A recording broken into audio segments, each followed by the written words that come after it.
Hi, y'all, it's me. First, I would like to thank everyone so much for your nice comments about my December daily that I posted. I've been getting a lot of questions about the way it was put together and the binding and all that kind of stuff. So I'm just going to not really walk you through a whole tutorial. I'm just going to give you the main pieces because once you see how easy this is, you're gonna probably fall in love with this whole thing too. It's here. I don't know.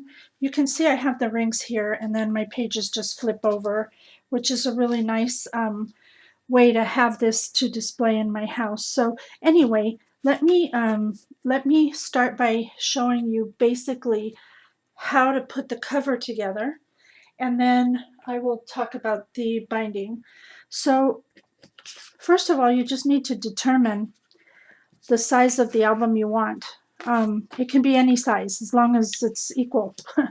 And you have to determine how wide you want the spine to be. And my December daily was 2 inches. Now, I've used a product called Craftex on mine. Oops, right there, Craftex. I got this on clearance at Hobby Lobby, so I don't know where you can get it now, maybe online.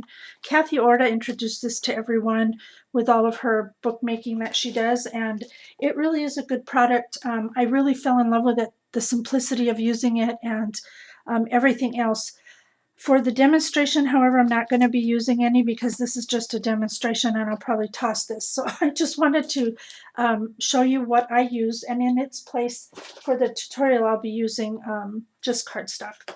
So what I want you to see here is, let's pretend I've already covered this chipboard with my base paper. So in my example of my December daily, my base cover was black. As you can see there, kind of in the background there, that was my base cover. So you want to go ahead and cover both sides of your front and back with paper. I didn't do it for here. Like I said, this is just a sample, and plus I want you to see the distinction between the black and the cover. So let's just pretend I covered this in craft paper and I'm using a black spine. So what you want to do is you want to cut a piece of the craft text. If you don't have craft text, just use cardstock. And remember the lesson I taught you about paper, that every paper has a grain, and when you hold it between your fingers and press, if it's resisting, that's against the grain. And if you hold it the other way and it bends easily, that's with the grain. So you want to make sure that you have the paper in the correct direction to do these folds. With that said, I'm just going to take a piece of craft text. Now, again, this is not craft text, but you want it to come over to your covers a little bit on each side. So the first thing I would do, and the way I do it, is I come in here and I take my center piece and I run some adhesive, and I'm not going to do this excellent, I'm just kind of giving you how I do this. And I center that right on that piece of craft text. Now, if you do use craft text, you need to use a wet adhesive. It works better than using any kind of tape. So make sure to use a wet adhesive. Now that I've got that in place, I'm going to start to add some glue, and I like to put it on this piece here, and just making sure not to get too close to that chipboard in the middle. And I'm just going to kind of do that. And then you take the corresponding cover and you're going to lay that almost to the spine, but not quite. You want to leave a gap in there. You don't want to have it too close together. Just make sure it's even, whatever it is that you do. You want to press that down. Then you want to take your other side and do the same thing. Da, da, da, da, like that. And then you take your cover, and again, you're going to lay that down, making sure to leave a gap and try to make it even to what's on the other side there, like that. That's how you do, that would be then the front of your book. This is the inside that we're working on so far. Then you would take a second piece that measures the same as that first piece you cut, craft text or cardstock, and you're going to glue that onto place. The reason you want to do all of this first before, where's my glue? Before punching your holes with your cinch or your bind it all is because you will probably be punching into the craft text. So if you did the punching first, you'd end up covering your holes anyway. So better just to do it later. So now we have our paper on here, and we have our covers covered in the base color. I, at this point, take a bone folder. I'm going to turn this at an angle a little because I'm standing off to the side here. And you want to find that crease. And you kind of want to take your bone folder and run it down that crease first before you start bending your page. You just have to know where that crease is, and it helps to look. Because once you get started, you'll be able to find it easily. And with the craft text, what's really nice is that it's almost like a fabric paper, so you don't have to do anything else to it, and it's very flexible and sturdy, and it will withstand the opening and closing all the time. Once you've done that, you just want to kind of start to train it like this to go. And I didn't glue it right, so it's popping off, but just pretend I did. So there you go. That's basically the cover. Now what I do is I come back with my pattern paper, and I choose to bring my pattern paper in. Let's see, what do I have here? I can use, here, I'll use this. Let's pretend this is the pattern paper, and I would bring it all the way over pretty much like that and leave a little strip of the black, or you can bring it all the way over and just leave a little. It's up to you at this point, but that's basically how I do it. You cover everything minus this piece. You don't want to, look at my glue is coming off.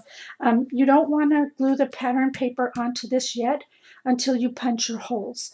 So next what I did was I brought this over to my cinch, and I'm going to try to do this the best I can on camera. It's kind of hard. I kind of eyeball it, so I don't really have a method to my madness. Let me see. I'm going to go about, I hope this is right, or this is going to all mess up. I go ahead and I punch my holes, and you see what I mean? You do end up punching through the craft text, so you want to make sure to do that first before punching your holes. So now that you, like I said, you can use a bind it all, or you can use a cinch. So there's my holes, and then what I do is, let me try to glue this down just so it won't keep popping up. It's driving me kooky. So then the next thing that I do is I determine how many pocket or flips do I want and what size I want. And I'm making another book at the moment, and I have these ready, and I've just gone ahead and punched to match. These aren't going to match because it wasn't for this book, but let's pretend it does. So what I did was I got a piece of paper. I wanted the pocket to be, or the page to be, whatever it is, and then folded it in half and punched my holes. The next one down, I just increased my size by 1/2 inch, and so on until you get to the end. So once you have all your pages together, and like I said, I don't know that this one's going to match up because it wasn't made for this particular cover, you get your wire from your bind it all or your cinch, you insert it into your cover, and actually I would go from, excuse me, I would put it in so that this flat edge was on the inside. So meaning like this, you put these in this way and you flip it so that when you make your book, this edge is in the back under the back part here, and you won't see it on the, see this? It'll end up like that. So you don't see it on the outside of your book. Then what you do is you take all your pages and you just simply, they're not going to line up. Okay, you simply put them in here like this. And if you want to add in extras like I did with pocket pages and all the other stuff, this is the time you do it. You add them in, you keep putting on your whatever. You cinch this closed with your machine or your bind it all, and then your pages will do that flippy thing. Once it's to this stage, that's when I mat each of these pieces, because then I have a true measurement under where the holes are punched to this edge here. You don't want to have to, I don't want to have to punch the cardstock, the decorative paper. I don't want holes in it because I want it to look like a mat. So I choose not to do it ahead of time. And then just mat everything.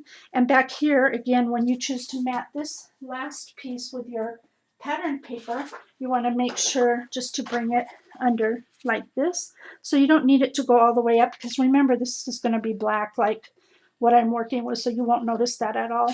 And the same on the back side here. When you cover it, you don't have to have your paper go all the way. It can just go right up under those wires there like that. So basically that's it. It's really simple. It comes together pretty fast. I'm already working on my next one, so be on the lookout for that. I hope that I was able to answer your questions. If you have any other questions, just ask me in the comments down below and I'll get to you, okay? So thanks for watching. Thanks again for all the sweet comments. Until next time, do what makes you happy. Bye for now.